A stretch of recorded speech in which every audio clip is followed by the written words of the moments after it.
Johnson Victor. పేరులోనే ఉంది విజయం, ముఖంలోనే ఉంది చిరునవ్వు. జాన్ విక్టర్ రాజ్యశ్రీదేవి దంపతులకు 5వ సంతానమైనప్పటికీ దేవునికి మాత్రం మొదటి వరుసలో ఉన్నవాడే. జయశాలి గారి ఆత్మల వేటలో పట్టుబడ్డ జాన్సన్ విక్టర్ గారు రాత్రికి రాత్రే ధనవంతుడుగా మారవచ్చునేమో కాని దైవ సేవకుడిగా మాత్రం కాలేడు అని బైబిల్ చెప్పిన పచ్చి నిజం దివారాత్రములు ధ్యానించాలి, దేవుడివ్వాలి. జయశాలి గారి శిక్షణలో రాటుదేలి కత్తికన్నా పదునైన ప్రసంగాలతో తనకంటూ ప్రత్యేకతను సంతరించుకుని అబ్బురపరిచాడు.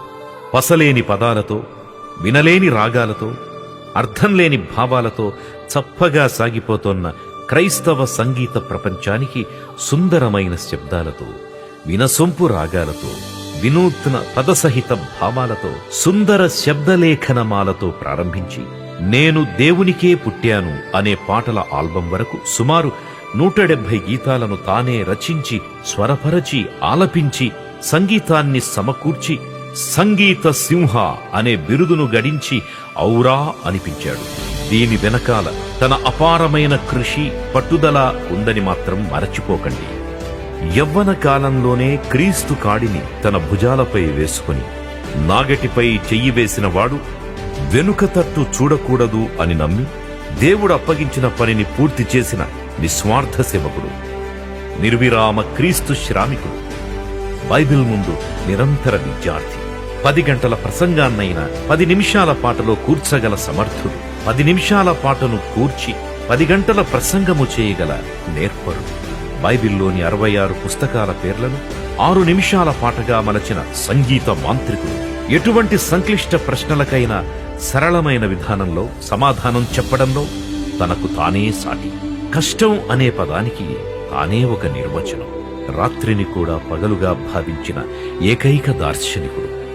ఇక ఆయన రచించిన పాటల గీతిక వైపు ఒక్కసారి తొంగి చూస్తే రాసిన ప్రతి గీతం దేవుని కీర్తించుటకు ప్రతిరూపం. ఆయన ప్రయోగించిన ప్రతి పదం పాపిని మార్చగలిగే దివ్యౌషధం. దేవుడెవరు అని సమాజం సందేహిస్తున్న వేళ ఇదిగో దేవుడంటూ అనంత విశ్వాన్ని కలిగించి దానిని నడిపిస్తున్న మహాచక్రవర్తి దేవుడని, శక్తికి మూలం ఆయనే అని దేవుడిని తండ్రిగా పరిచయం చేసి నిరూపించాడు. దేవుడెవరు, దేవుడెవరు, దేవుడెవరని సందేహం వలదు. 60 ఏళ్ల జీవితమే శాశ్వతమని, మరణం తరువాత మరో జీవితం లేదని తినుచు త్రాగుచు వ్యర్థముగా బ్రతుకుచున్న మానవాళికి గొంగలి పురుగు సీతాకొక చిలుకగా మారుతుందని, నేలలో నాటిన విత్తనం మహావృక్షంగా మారుతుందని చూపిస్తూ బ్రతికి చస్తావా చచ్చి బతుకుతావా అని ప్రశ్నిస్తూ ప్రపంచాన్ని ఆలోచింపచేశాడు. బ్రతికి చస్తావా చచ్చి బ్రతుకుతావా, ఇదే బ్రతుకు అనుకొని భ్రమపడుచున్నావా. విప్లవం వర్ధిల్లాలి, విప్లవం వర్ధిల్లాలి అంటూ నినాదాలు చేస్తూ విప్లవం అనే పదానికి అర్థం తెలియక సాటి మనిషిని హతమారుస్తూ మారణ హోమాన్ని సృష్టిస్తున్న వేళ విప్లవానికి సరికొత్త అర్థాన్ని ఆవిష్కరించి మొదటి శతాబ్దంలో క్రీస్తు యేసు ప్రారంభించిన ప్రేమ అనే విప్లవం మనిషిలో దాగున్న దైవత్వాన్ని తట్టిలేపిందని చరిత్రకారులు సైతం ఉలిక్కిపడేలా చేశాడు. ఇది ప్రారంభ క్రైస్తవ ప్రభంజనం, ఇది మొదటి శతాబ్దపు విప్లవం.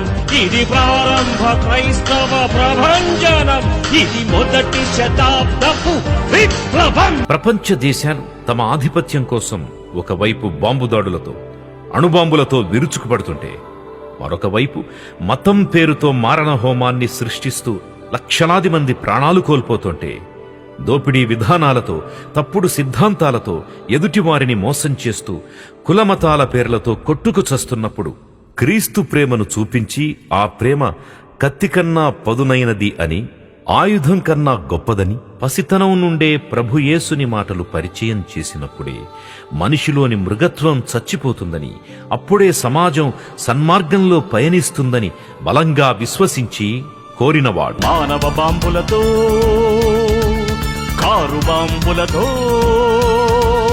మనిషిని చంపి దేవుని సేవని చెప్పే కాలం వచ్చింది. మనిషిని చంపి దేవుని సేవని చెప్పే కాలం వచ్చింది. చెప్పాడు ముందే యేసు, జరుగుతున్నాయి మీ మధ్య నేడు. ఆరాధన అనే పదాన్ని 4 గోడల మధ్యకు పరిమితం చేసి ఆదివారం మాత్రమే దేవుడిని ఆరాధిస్తూ సువార్తను బంధించి సోమరులుగా మారిపోయిన నామకార్థ క్రైస్తవ భక్తులకు పెదవులతో ఘనపరిస్తే సరిపోదని, కేవలం మోకరించి ప్రార్థన చేస్తే పాపి మారడని, సర్వలోకానికి వెళ్లి సత్యసువార్తను ప్రకటిస్తేనే పాపి రక్షింపబడతాడని, నీ దేహాన్ని దేవుని సేవకు సజీవముగా సమర్పించాలని, పనిచేయుటే ఆరాధనంటూ దేవుని మనస్సులోని ఆవేదనను తెలిపినవాడు. స్తుతి చేయుటే కాదు ఆరాధన, దేవుని పని చేయుటయే ఆరాధన. గమనించు దేవుని మనసులో ఆవేదన, వినిపించు ఈ సువార్తను ప్రతివేదన. వర్క్ ఇస్ వర్షిప్, దేవునితో ఫెలోషిప్. ప్రతి మనిషి జీవితంలో మరణం ఏదో ఒక రోజు వచ్చి పలకరిస్తుంది. అంతేకాదు, ఉన్నపాటున కొనిపోతుంది కూడా. మరణానికి ఎవ్వరూ అతీతులు కారు. పక్షపాతం అసలే లేదు. వయసుతో సంబంధం లేనే లేదు. పేద, ధనిక, కులము, మతము, ప్రాంతీయత్వము దానికి తెలియవు. అయితే నిరంతరం దేవుని సేవలో ఉన్న వారికి మరణం పరలోకానికి తీసుకుని వెళ్లే అద్భుత వాహనంగా పనిచేస్తుంది. ఈ లోకమే శాశ్వతమనుకుని పాపపు సంకెళ్లతో బంధింపబడిన వారిని అదే మరణం నిత్య నాశనానికి ఒక్క క్షణంలో తీసుకుని పోతుందని పాట ద్వారా నేర్పించారు. మరణమే మనిషి కోసం ఎదురు చూస్తుందిలే, ఆ దేవుడే రాశాడు ఆహ్వానమే నీకులే. డాక్టర్ జాన్సన్ విక్టర్ గారు రచించిన పాటల గురించి చెప్పుకుంటూ పోతే ప్రతి పాట ఒక ఆణిముత్యం. చెప్పడానికి సమయం చాలదు, వర్ణించుటకు పదాలు సరిపోవు. మంచి పోరాటము పోరాడి తిని, నా పరుగు కడముట్టించి తిని, విశ్వాసము కాపాడుకొంటిని, ఇక మీదట నా కొరకు నీతి కిరీటముంచబడి ఉన్నది.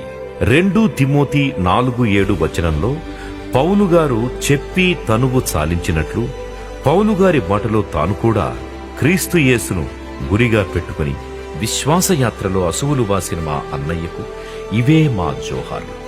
మీరు లేని లోటును పూడ్చుట మాకు కష్టమైన దేవుని నిర్ణయానికి శిరసు వంచి అంగీకరిస్తూ మీరు మాకప్పగించిన బాధ్యతను నిర్వర్తించుటకు ఎల్లవేళలా మేము సిద్ధం. ఓ నిరంతర క్రీస్తు శ్రామికుడా, అందుకో మా నీరాజనం. ఓ అలుపెరగని క్రీస్తు సైనికుడా, స్వీకరించు మా నిండు వందనం. మీ పాటలు ఒక ప్రభంజనం, మీ ప్రసంగం ఒక సంచలనం. మీ జీవితం మాకు మాదిరికరం. మీతో గడిపిన ప్రతి క్షణం మధుర జ్ఞాపకం. మీ రచన నూతన విప్లవం. మీ స్వరం గంభీరం, మీ పదం ఆయుధం. మీ జీవనం క్రీస్తు ప్రేమకు నిదర్శనం.